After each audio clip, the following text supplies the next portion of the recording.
একমাত্র Iran, America এবং Israel তাদের গোলামি করে না। তাছাড়া আপনি সবগুলা দেশ দেখেন, তাদের দেশে আমেরিকার ঘাঁটি আছে, ইসরায়েলে গোলামি করে, আমেরিকার গোলামি করে। দেখেন না, ডোনাল্ড ট্রাম্প যখন আসছিল, আরব দেশের মেয়েগুলো, যেখানে পবিত্র স্থান মক্কাতুল মুকাররমা, মদিনাতুল মুনাওয়ারা, সে একজন কুফফার শাসককে আমন্ত্রণ জানাইতে মেয়েগুলো চুলগুলা খুলে চুল দিয়ে আমন্ত্রণ জানাচ্ছে। নাউজুবিল্লাহ, নাউজুবিল্লাহ বলেন না? অনেকে ভিডিওটা দেখছেন। চুল খুলে মেয়েরা, যুবতী মেয়েরা চুল খুলে, সুন্দরী যুবতী মুসলমানদের মেয়েরা একটা খ্রিস্টান শাসককে, একটা ইসলামের দুশ্মনকে যে চুলগুলো দিয়ে, মানে চুল নেড়ে নেড়ে, মাথার চুল নেড়ে নেড়ে স্বাগতম জানায় ভিতরে ঢুকাচ্ছে। অসংখ্য মেয়েরা লাইন ধরে দাঁড়িয়ে রয়েছে। নাউজুবিল্লাহ, নাউজুবিল্লাহ বলেন না? এটা আবার কেমন শাসক? মুসলিম শাসক, তুমি একটা অমুসলিম শাসককে এভাবে মুসলমান মেয়েদের চুলগুলো খুলে তাদেরকে স্বাগতম জানাচ্ছ। নাউজুবিল্লাহ বল, নাউজুবিল্লাহ বলেন না? কত বড় জঘন্য অপরাধ! আল্লাহর হাবিব বলেছেন, ইজা মুদিহাল ফাসিক ইহতাজ্জা আরশুর রহমান, যখন ফাসিক ফুজ্জারকে, কোন জালেমকে সম্মান করে, ওয়াইলিং করে, ইহতাজ্জা আরশুর রহমান, আল্লাহর আরশ পর্যন্ত কেঁপে ওঠে।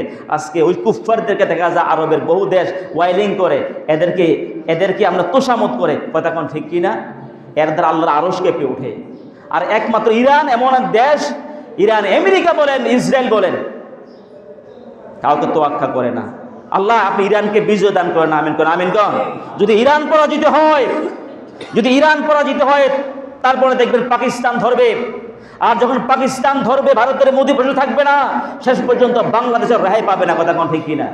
কারণ বাংলাদেশ সংখ্যাগরিষ্ঠ মুসলিম দেশ। আজকে দরকার ছিল, আজকে পাকিস্তান আর আফগানিস্তান ভাই ভাই ঝগড়া করে, আরে ভাই ভাই ঝগড়াগুলোর কাজটা কি? প্রতিবেশী যারা আছে তারা অন্তত সমাধান করে দিবে, অথবা নিজেরাই বলবে অন্তত রোজার মাসে আমরা চুপ থাকি, আর পরবর্তীতে ইনশাআল্লাহ আমরা ঝগড়া করবো না। আমরা পাশাপাশি দেশ, আমরা আফগানিস্তানও মুসলিম, পাকিস্তানও কি মুসলিম, এরা মারামারি করতেছে।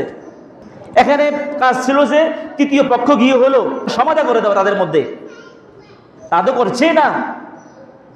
প্রিয় ভাইয়েরা, তো আমাদেরকে কুফার আক্রমণ করবে না কেন? আজকে আমরা নিজেরা মারামারি করি। দরকার ছিল এই যে ইরানে হামলা করেছে আমেরিকা, প্রথমে হামলা করেছে ইসরায়েল। ইরান কিন্তু আগে হামলা করেনি, আপনারা জানেন। এর আগে একবার ইরানকে হামলা করেছিল ইসরায়েল, আমেরিকা সহ আসছে মারার জন্য। মানে গায়ে পড়ে এরা ইচ্ছাকৃতভাবে, আমেরিকা একটা এমন সন্ত্রাসী রাষ্ট্র, এরা কোনো মুসলমানদের ভালো দেখতে পারে না। মুসলমান উন্নত হোক, কোনো মুসলিম রাষ্ট্র সবল হোক, এরা দেখতে পারে না। এরা ইচ্ছাকৃতভাবে হামলা করে। এরা হচ্ছে পৃথিবীর সবচেয়ে বড় জালিম, বড় সন্ত্রাসী।